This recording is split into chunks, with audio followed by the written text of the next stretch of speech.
I found out my boyfriend only dated me to make his ex jealous. But what happened to him afterward was worse than anything I could have planned. Stay with me through this story, and by the end you'll understand why I say that everything came full circle in a way I never expected. My name is Sarah, I'm 22, and at that time, I was just a regular college student who believed in love the way movies and books show it. When I met Jake, he felt like the answer to every prayer I had ever whispered late at night. He was 24, tall, confident, and had this charming smile that could make you forget the whole world. From the very beginning, he made me feel like I was the only girl that mattered. He opened doors for me, sent me little good morning texts, and always had a way of saying the sweetest things when I needed them most. I'll be honest, I was swept away. I wasn't just falling in love, I was diving headfirst. Jake gave me the kind of attention that makes you think, this is it. This is my person. My friends would tease me about how I glowed whenever I talked about him, and I didn't mind because deep inside, I thought I had finally found the one man who would protect my heart. Every date with Jake felt like something out of a dream. He knew how to plan surprises, like showing up with my favorite coffee during exam week or leaving little notes in my bag. He made me laugh when I was stressed, held me close when I was tired, and reminded me over and over that he cared. To me, it was real, deep, and lasting. Of course, when you're that much in love, you don't stop to question small things. You brush off the tiny cracks because you're too busy focusing on the bright picture in front of you. When Jake sometimes looked distracted, I told myself he was just tired. When he would get a little too protective of his phone, I thought maybe he was just private. I trusted him completely because that's what love is supposed to be, trust without second guessing. I even remember sitting in my dorm one evening, looking at his picture, and smiling to myself. I thought, how did I get so lucky? Out of all the girls he could have chosen, he chose me. That feeling of being chosen, of being loved, filled every corner of my heart. Looking back now, I see how naive I was. But at that moment, I was certain Jake and I were building something real. I didn't know the truth hiding beneath his sweet words and thoughtful gestures. I didn't know that my story wasn't the fairy tale I thought it was. It was the setup for a betrayal I never saw coming. But before all of that unfolded, I was just Sarah, a girl in love, blind to the storm that was waiting just around the corner. At first, everything with Jake felt perfect, but slowly, things started to change. It wasn't obvious right away, more like small shadows creeping into the light I thought we shared. He began checking his phone more often, sometimes smiling at messages he wouldn't show me, other times turning the screen away so quickly it was impossible to miss. When I asked, he always had excuses ready, work stuff, a friend going through something, nothing important. His tone was calm, reassuring, but there was a distance in his eyes I couldn't ignore. He also became selective about where we went together. In the beginning, he would take me anywhere, coffee shops, campus events, even to meet some of his friends at casual hangouts. But then suddenly, there were places he avoided, restaurants he said he didn't like anymore, or parties he claimed weren't worth attending. I noticed he never invited me to certain spots where I knew his circle liked to hang out. It was as if there were invisible lines drawn in his world, and I wasn't allowed to cross them. What unsettled me more was how his friends behaved around me. In the early days, they were warm and welcoming, even playful. But over time, something shifted. They exchanged strange glances when I walked into the room, conversations would stop mid-sentence, and sometimes, they seemed almost awkward being around me. Once, I caught one of them giving Jake a sharp look, like he was warning him, but the moment I asked what was going on, Jake laughed it off, saying his friends were just being idiots. I tried to tell myself I was overthinking. After all, I was in love, and when you love someone, you don't want to believe the worst. My best friend Olivia noticed my uneasiness one day and asked if everything was okay. I brushed her off, insisting Jake was just stressed or busy. Deep down, though, there was a nagging feeling in my chest, like a quiet voice whispering that something wasn't right. One evening, we were supposed to go out, but Jake suddenly canceled, saying he wasn't feeling well. I decided to surprise him with soup and comfort snacks, but when I suggested coming over, he quickly shut it down. No, really, I just need to rest alone tonight, he said firmly, almost too firmly. His tone made me drop the idea, but the rejection stung. Why wouldn't he want me there if I was supposed to be his girlfriend, the person closest to him? I told myself he just valued his space, that maybe I was being clingy. Still, lying awake that night, I couldn't shake the unease. The relationship I thought was so solid now had cracks I was desperately trying to cover with excuses. I wanted to believe him. I wanted to believe in us, so I convinced myself it was nothing. But somewhere inside me, I already knew love wasn't supposed to feel like this. It happened on a night I'll never forget. Jake had invited me over to his place, but when I got there, he wasn't home yet. He'd left the door unlocked, like he often did when he knew I was coming. I slipped inside and settled onto the couch, waiting. A few minutes later, I heard voices outside, his and Matt's. They didn't know I was there. At first, I thought about calling out, but something in their tone made me stay quiet. Their voices were sharp, almost angry. "Dude, she doesn't deserve this," Matt said, his voice low but heated. "You're stringing her along just to get at Lauren." My stomach dropped. For a moment, I thought I had misheard. But then Jake's voice came through, calm, even arrogant. "Relax, Matt. It's working. Every time Lauren sees us together, she loses it. That's the whole point." The words hit me like a punch to the chest. My breath caught, and the room seemed to spin. My heart hammered in my ears as I tried to process what I'd just heard. I wasn't Jake's girlfriend because he loved me. I wasn't special. I was a tool, a pawn in his twisted game to make his ex jealous. I sat frozen, unable to move, afraid they'd walk in and see me. My hands shook as tears stung my eyes, but I swallowed them down, desperate not to make a sound. Every memory I had with him, every smile, every hug, every whispered, "I care about you," came crashing down around me like glass shattering into pieces. The coffee runs, the sweet texts, the way he held my hand in public. It wasn't love. It was performance. A show meant for Lauren, not for me. Matt's voice grew sharper. "Sarah's not stupid, Jake. She's going to find out. And when she does, you're done." But Jake only laughed. "She's too into me to notice. Trust me, Matt.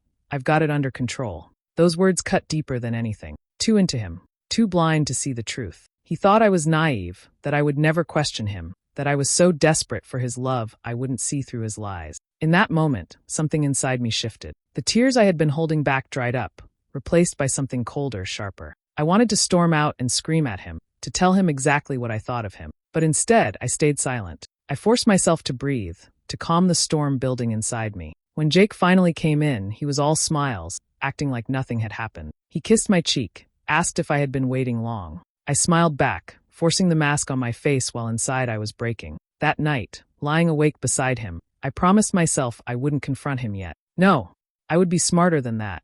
If he thought I was too blind to see, then I would let him believe it. He wanted a game? Fine. But he had no idea that I was about to start playing too. After that night, nothing felt the same. I couldn't look at Jake without hearing his words echoing in my head. "She's too into me to notice."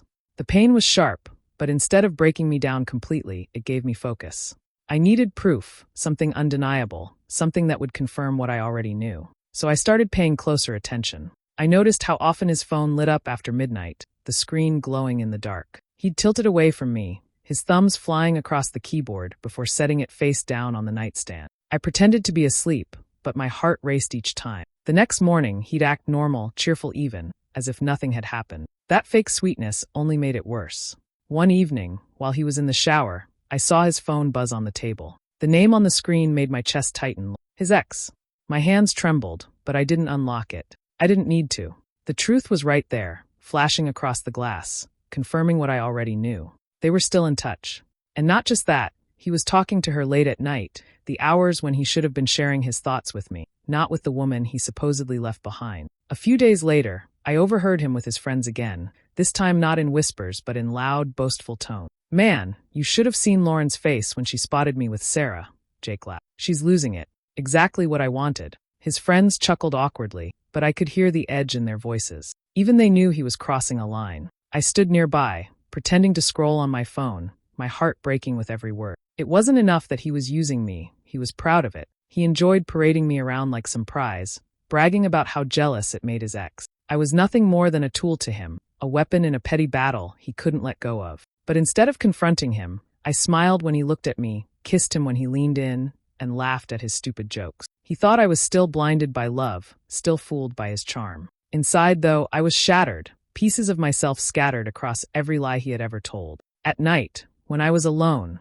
the humiliation washed over me in waves. How could I have been so blind? How could I have believed every sweet word, every promise?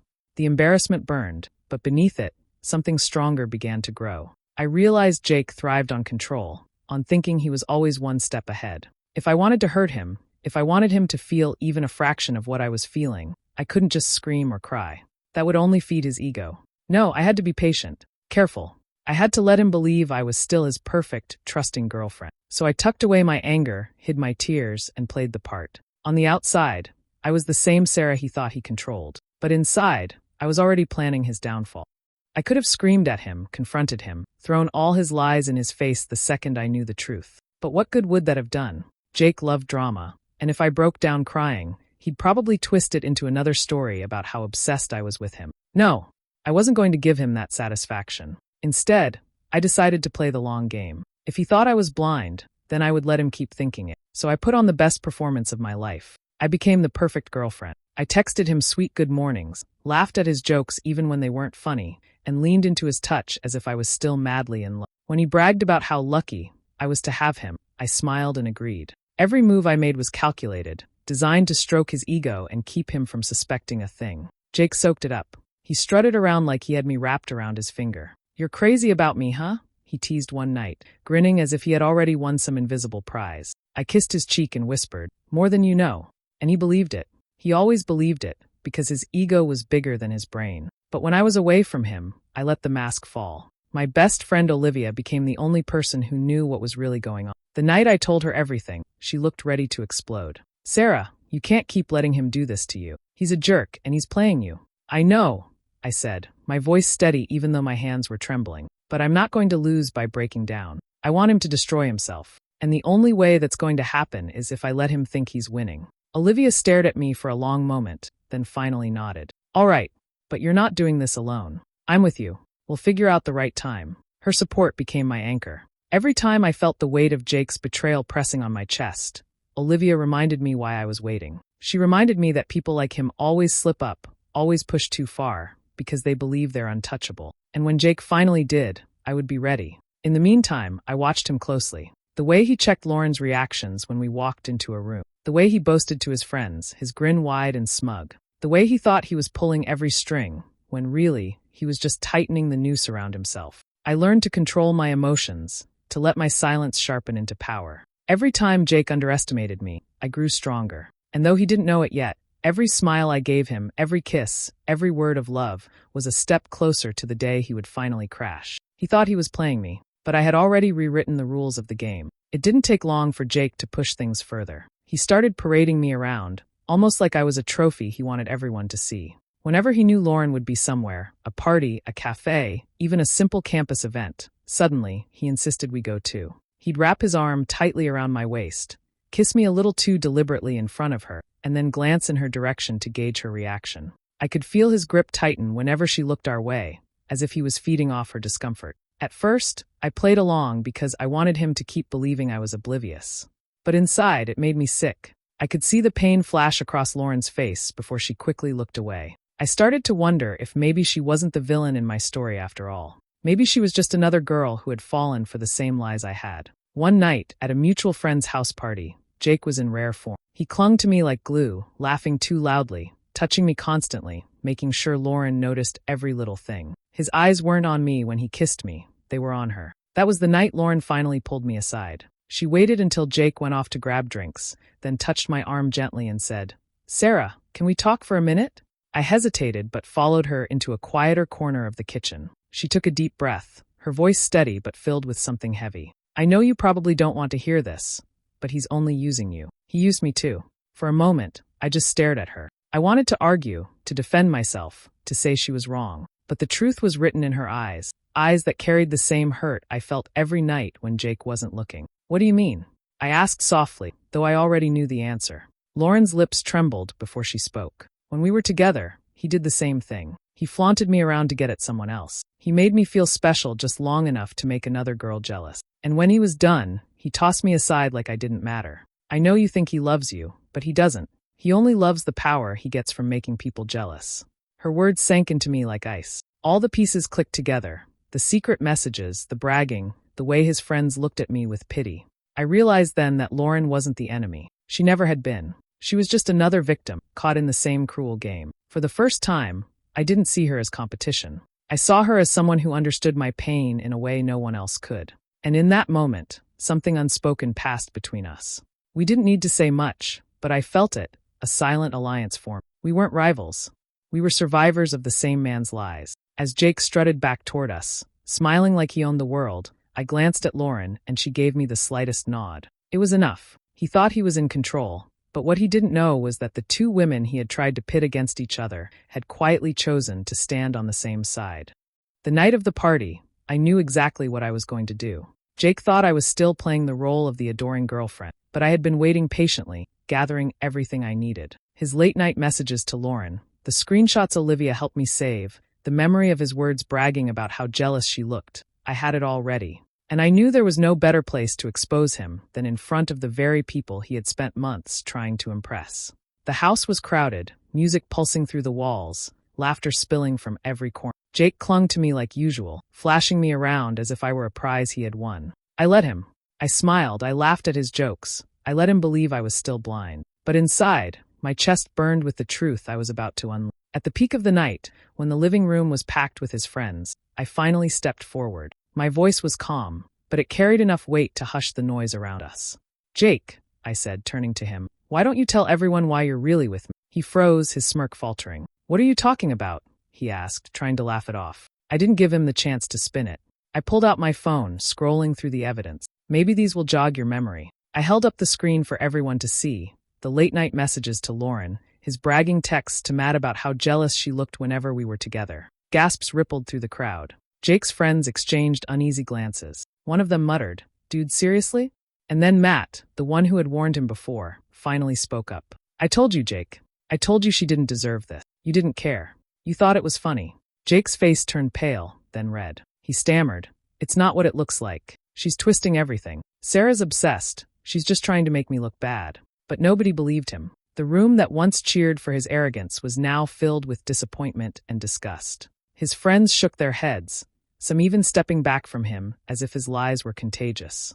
The attention he loved so much was now the very thing crushing him. I stood there, calm and steady, my heart pounding but my voice strong. "You thought you could play me, Jake. You thought I was too blind to see the truth. But tonight, everyone sees you for who you really are." For a moment, silence hung in the air, broken only by Jake's desperate protest. But it was over. The mask had been ripped away, and nothing he said could fix it. I turned without another word, my dignity intact, and walked toward the door. Lauren was waiting, her eyes meeting mine with quiet strength. She fell into step beside me, and together we left the house, leaving Jake standing in the wreckage of his own making. After that night, Jake's world began to crumble piece by piece. Word spread faster than either of us could have imagined. College circles are small, and people love to talk. By the end of the week, almost everyone knew what he had done, how he used me to get back at Lauren, how he bragged about it, how he thought he was smarter than everyone else.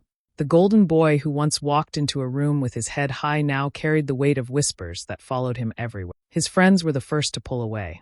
The same guys who used to laugh at his jokes and hype him up at parties suddenly wanted nothing to do with him. When he tried to sit with them in the cafeteria, they shifted awkwardly, avoiding his gaze until he finally left. Even Matt, who had always been closest to him, stopped answering his calls. I heard from someone later that Matt told him flat out, "You did this to yourself, man. Don't drag me down with you." Lauren, of course, cut him off completely. Whatever little thread of attention she still gave him was gone. She blocked his number, ignored him on campus, and made it clear she was done letting him pull her into his game. For years, he had built his ego on the idea that Lauren would always react to him, that she'd always care enough to get jealous. But now, when she walked past him without even glancing his way, that power was gone. And Jake couldn't stand it. I didn't have to say much. The story carried itself. People pieced it together, shared it, and made sure it stuck. Everywhere Jake went, there were side glances, hushed laughter, and conversations that ended the moment he walked into the room. He hated it. He tried to spin the story, claiming I was exaggerating, that it was all a misunderstanding. But the evidence I had shown that night was too solid, too undeniable. Nobody was buying his excuses anymore. It was strange watching him unravel. The same boy who once smirked with so much confidence now looked smaller, bitter, almost lost. He stopped showing up at the parties he once dominated. When he did, he lingered on the edges, ignored and forgotten. His arrogance had turned into desperation, and desperation wasn't attractive to anyone. Everywhere I went, people offered me quiet nods of respect, some even whispering that I was brave for standing up to him. But I didn't need their validation. Seeing Jake alone, stripped of the power he once wielded so carelessly, was enough. His jealousy game had backfired in the worst way. He wanted Lauren to chase him, me to adore him, and his friends to admire him. Instead, he was left with none of them. Just silence, humiliation, and the bitter taste of consequences. For the first time, Jake was the one being used as an example of how arrogance always eats itself alive. The weeks after the confrontation were quiet, but inside Sarah, the noise was deafening. She woke up some mornings replaying Jake's smirk when he paraded Sarah.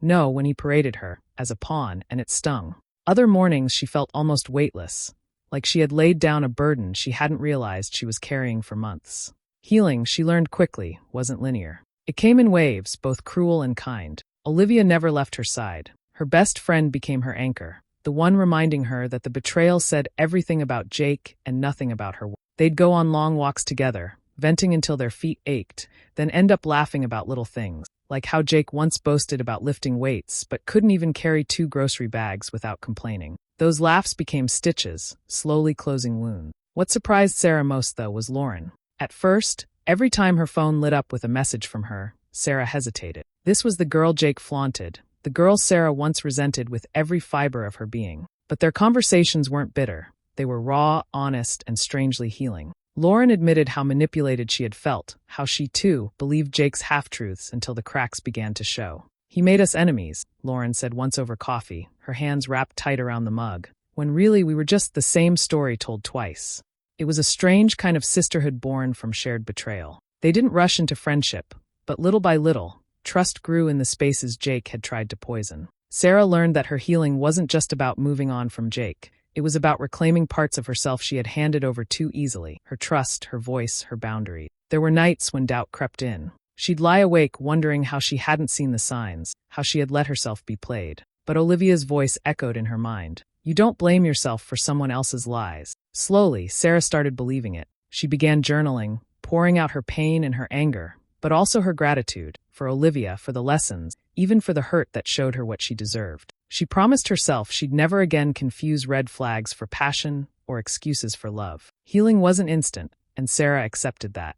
Some scars lingered, but they weren't just reminders of betrayal, they were proof of survival. She walked taller, spoke with more certainty, and trusted her instincts in a way she never had before. For the first time in a long while, Sarah didn't feel broken. She felt rebuilding, and every laugh with Olivia, every honest conversation with Lauren, every step she took without looking back at Jake was part of that new foundation. She wasn't healed overnight, but she was healing, and that was enough. Months had passed since Sarah's world had been turned upside down by Jake's deception. She had done the hard work of piecing herself back together, finding strength in unexpected places, and learning that healing wasn't about forgetting, it was about growing. She had rebuilt herself from the inside out, with Olivia's steady support and even Lauren's surprising friendship. By now, she wasn't the same fragile girl Jake had toyed with. She was stronger, wiser, and glowing in a way she hadn't been before. One chilly afternoon, Sarah was walking through downtown after a coffee date with Olivia. The streets were bustling, but fate has its way of placing certain people directly in front of you when you least expect it.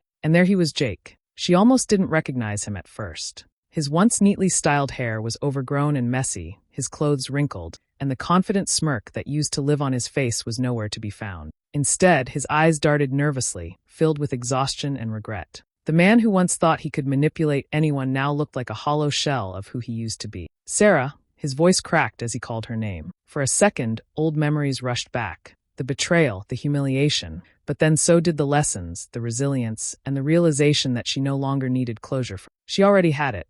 He shuffled closer, his hands buried deep in his pockets. I just wanted to say I'm sorry. I messed up, Sarah.